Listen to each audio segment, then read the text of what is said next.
Picture this. You're high in the Andes, clinging to a rope, your legs shattered, the wind howling through a blizzard. Your partner, desperate to survive, cuts the rope. You plummet into a crevasse, a frozen abyss of ice and darkness, hundreds of feet deep. No light, no warmth, just the bone-chilling cold of a glacier cave where death waits in silence. This is the true story of Joe Simpson, a climber who fell into a crevasse on Siula Grande in 1985 and survived for days in sub-zero hell. A tale of pain, madness, and an unbreakable will to live. How do you escape when the mountain itself has swallowed you whole? Welcome to suspense, mystery, crime, horror, inspiration, survival. Phantom Archived. Subscribe. Stay with Phantom Archived to uncover this staggering tale of survival. Hit subscribe to join our journey into the world's most incredible stories of human endurance. What would you feel falling into a glacier crevasse, alone in the dark? Would fear paralyze you, or would you fight back? May 1985, the Peruvian Andes, a brutal wilderness of towering peaks and treacherous glaciers. Joe Simpson, a 25-year-old British climber, and his partner, Simon Yates, 21, stand at the base of Siula Grande, a 20,813-foot monster, its west face an unclimbed wall of ice and rock. Joe is driven, almost reckless, with a passion for mountains that burns in his soul. He scaled peaks in the Alps, tackled routes in the Himalayas, and now he's here to make history. Simon, his friend and climbing partner, is quieter but just as bold. They're young, skilled, and hungry for glory. But Siula Grande is no ordinary mountain. Its crevasses are hidden traps, its storms deadly, its cold a silent killer. They pack light: ropes, ice axes, a tent, minimal food, and a stove. No radio, no rescue plan, just two men, a rope, and a dream. The climb begins with fire in their hearts. The west face is a beast, near vertical ice, crumbling snow and jagged rock. They battle blizzards, their fingers numb, their faces stung by wind. After 2 grueling days, they reach the summit. Joe stands atop Siula Grande, his breath frosting in the thin air, the Andes stretching below like a frozen ocean. "We did it," he whispers, his voice lost in the gale. Simon grins, exhausted but triumphant. They've conquered an unclimbed route, etched their names into history. But in the Andes, the descent is where the real danger lies. The mountain doesn't let go easily. The descent starts smoothly, but the weather turns cruel.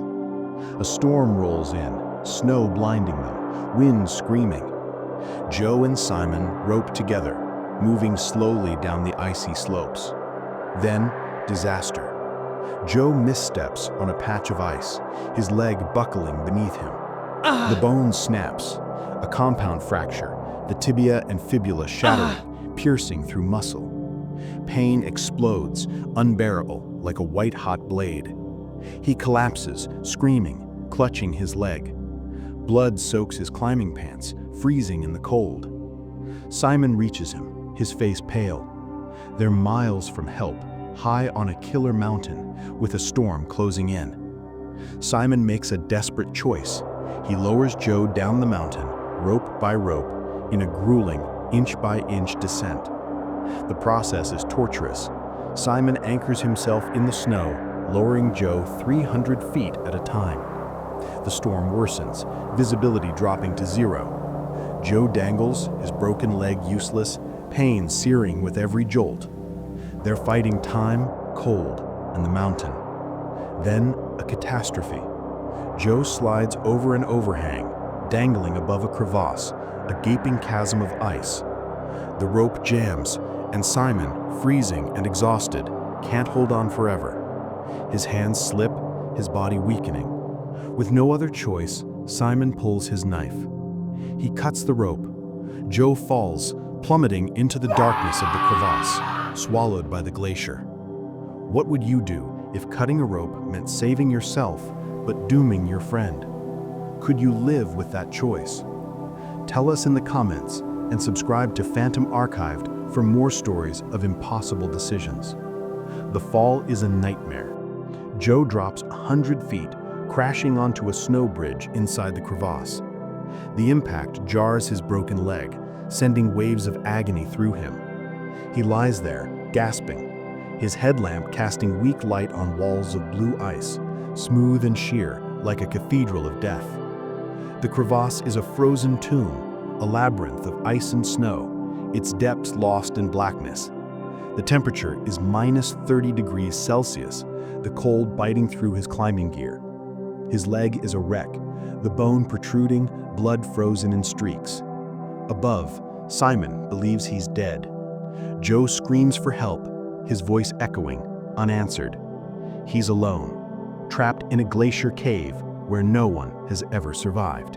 Joe takes stock, his mind reeling. His headlamp flickers, his only light. He has a rope, an ice axe, a small stove, a sleeping bag, and a few painkillers. No food. Water only from melting ice.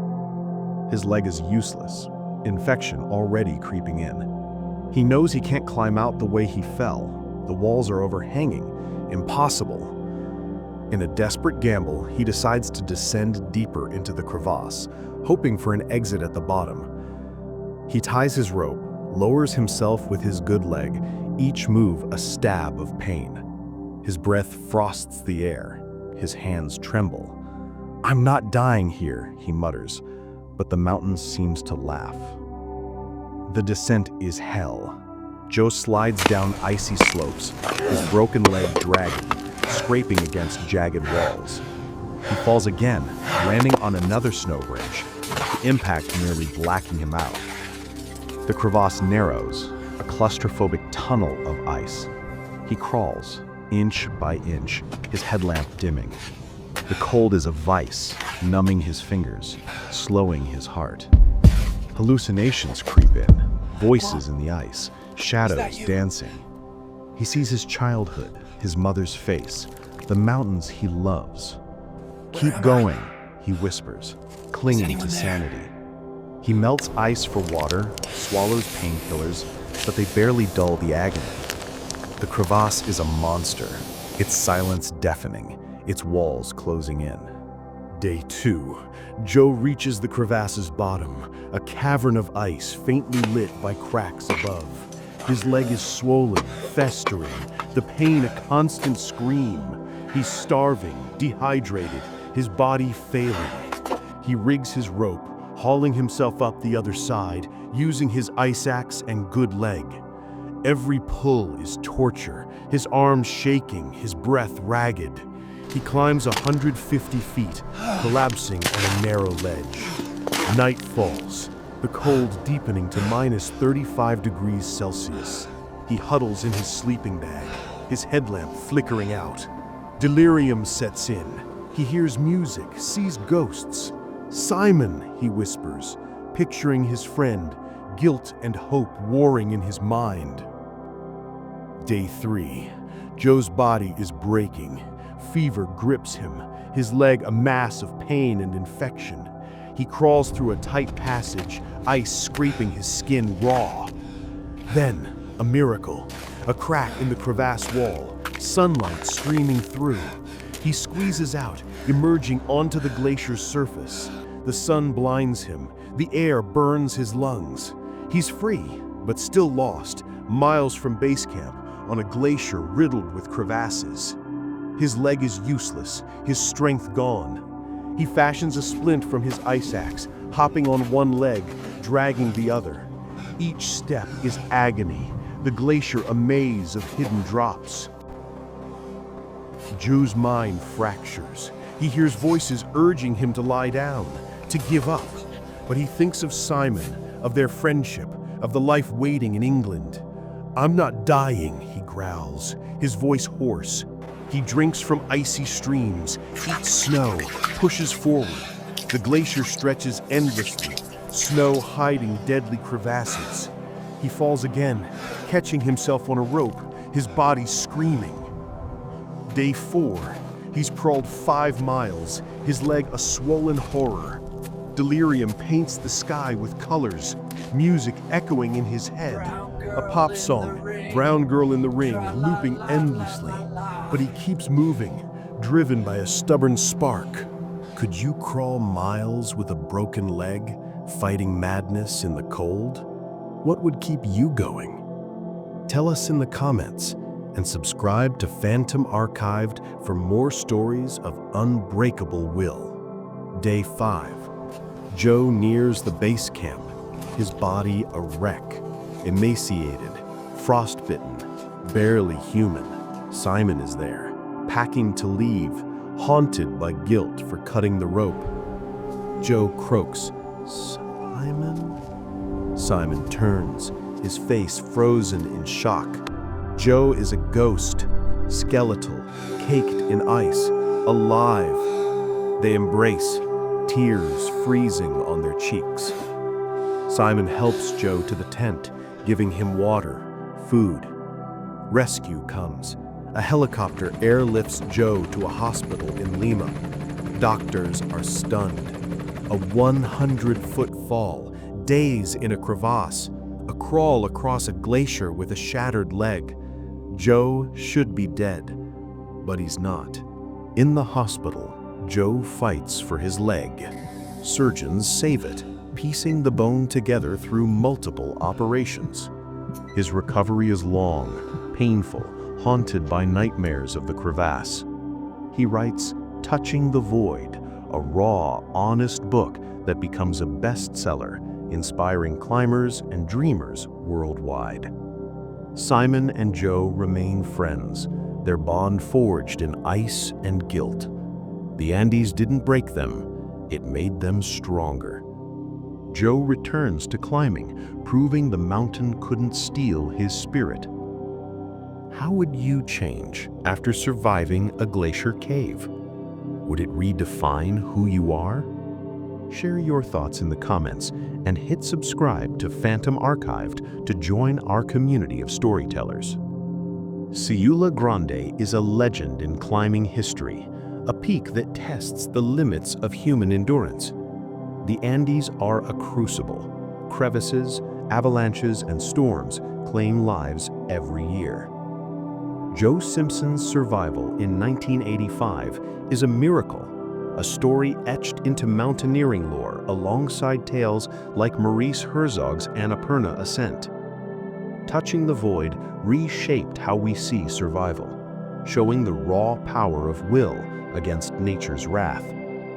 Joe's story is more than a climb. It's a testament to what humans can endure when pushed to the edge. Joe Simpson fell into a glacier cave, broken, alone, and doomed. He should have died. Instead, he crawled out, defying the Andes' frozen heart. His story is a beacon.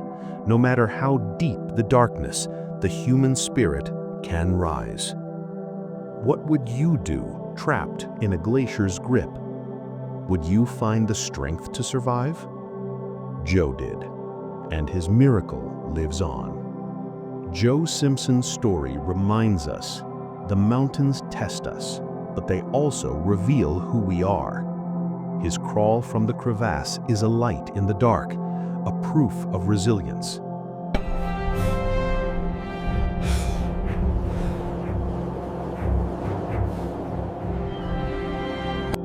Thank you for joining Phantom Archived on this journey.